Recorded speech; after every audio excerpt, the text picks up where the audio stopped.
When is it fair use to use a book written by someone else? Let's talk to everyone's favorite IP and entertainment lawyer, Tony, to find out more. My name is Tony Lee Casas. I'm an adjunct professor of entertainment law and IP at New York Law School, and I have an Instagram, YouTube, and TikTok account called The IP Professor that is dedicated to all things intellectual property.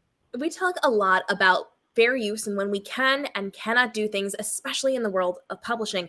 And so a question that we get on repeat when we have these conversations in our videos is, when is it fair use to use someone else's book? Tony, tell us about, yeah, sorry, I'm so sorry. What was I doing? Like, let me just, no, okay. I lose, I get nothing. Go, don't pass go. Don't blame the allergies. It's okay. Sorry. One more time. Okay. My name is Tony Lee Casas. I'm an adjunct professor of entertainment law and IP at New York Law School, and I have an Instagram, YouTube, and TikTok account called The IP Professor that is dedicated to all things intellectual property. Tony, we've done a lot of videos about when it is appropriate to use someone else's book. And a lot of the questions we get is, when is it fair use to use someone else's book? A book that you did not write, a book that you did not publish. From a legal perspective, when is it fair use to use someone else's book? Well, obviously we've talked about it ad nauseum, but it's always important to stress that fair use is quite literally one of the most used and abused terms in the intellectual property space. And I think it's important for people to understand at the core what fair use is. So first and foremost, fair use is not like some, phantom policy that's out there in intellectual property that you could just use whenever.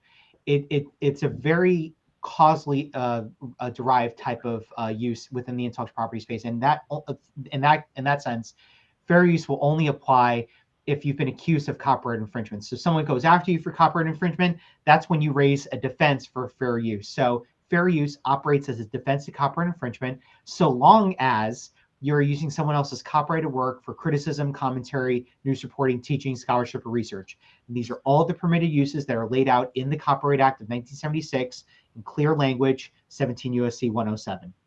Now, that said, I always tell my students this every single semester I teach IP and entertainment law, and you're getting a snapshot of Professor T, how I would teach it if you were in my class. Step one in any fair use analysis is to ascertain, are you using someone else's copyrighted work for criticism, commentary, news reporting, teaching, scholarship, or research? Now, if you are, you'll go into step two. But let's pause for a second. If you are not using someone else's copyrighted work for criticism, commentary, news reporting, teaching, scholarship, or research, then that's when you have to basically stop your fair use analysis there. Like I've always said in my previous videos, I'm going to say it here again, that's the case where we quote the Monopoly card line, do not pass go, do not collect $200. There is no world where you can get a fair use argument in the works and have some type of viable argument if you are not using it for those permitted reasons.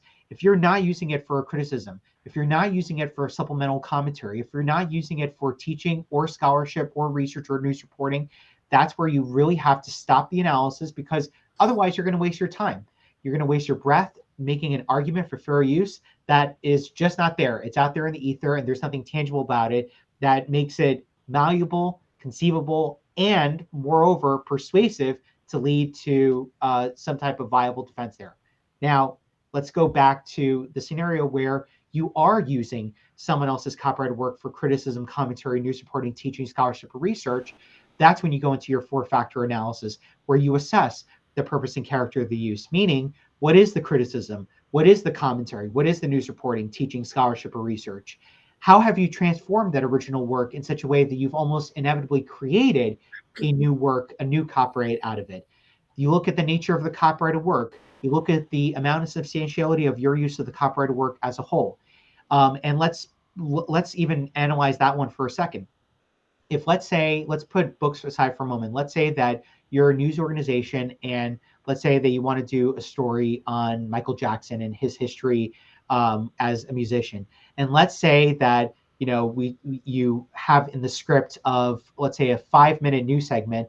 We all remember Michael Jackson's iconic hit Thriller when he had that iconic performance dancing with the other zombies, and then it cuts to, let's say, a brief portion of the music video that in all is about, let's say, 10 minutes. I know that the whole music video is fairly long, But let's say you use 5 seconds from a 10-minute music video. That is a substantially small portion related to the whole. That's like that is literally minutia. But if you use, let's say, a minute of the music video, that's when it becomes a whole different ballgame, because now you're using 10% of that music video that now a lot of even the record label would think, you're using a pretty substantial amount of the original music video. That's going to have to trigger a license fee. So the amount of substantiality prong touches on how much of the copyrighted work are you using in the fair use scenario that you have. And then the last prong of the fair use analysis assesses the market harm. Did the original copyright owner suffer any harm as a result of your use of the copyrighted work in a given scenario? Sometimes that factor does come into play. Other times it doesn't. And I think broadly speaking, the fair use analysis is going to vary from a case by case basis, because every single fair use scenario is inevitably different. Facts are different. The pattern of infringing activity is different, even down to the use and even the transformative nature of it, or the purpose and character of the use. All of those are going to vary on a case by case basis. Not one scenario is alike to another. There may be some similarities, but the overall narrative with fair uses is always going to be a plug and play scenario that's unique to each hypothetical. So that's the general landscape of fair use. And I think, putting aside books for a moment, but whether you're talking about, let's say having a YouTube channel where you make, movie commentary, and you're providing a movie review and you show clips from a trailer, or if, let's say, you have a TikTok account where you showcase artwork and you talk about the artwork, or if you're a major or small news organization and you make a living off of talking about things that happen in current events, in pop culture, or in other types of walks and ways of life that involve the use of other people's copyrighted work, that's where you have to conscientiously and always ask yourself these questions. What is my criticism? What is my commentary? What is the news reporting element here? What is the teaching? What is the scholarship? What is the research? Am I meeting at least that first threshold of the fair use analysis that then leads into a complete and thorough analysis of the rest of the 4 factors under the fair use doctrine? And obviously, if you have no question, like no knowledge of how fair use operates, you're not a lawyer and you are just merely guessing off of speculation what fair use is, don't play with fire.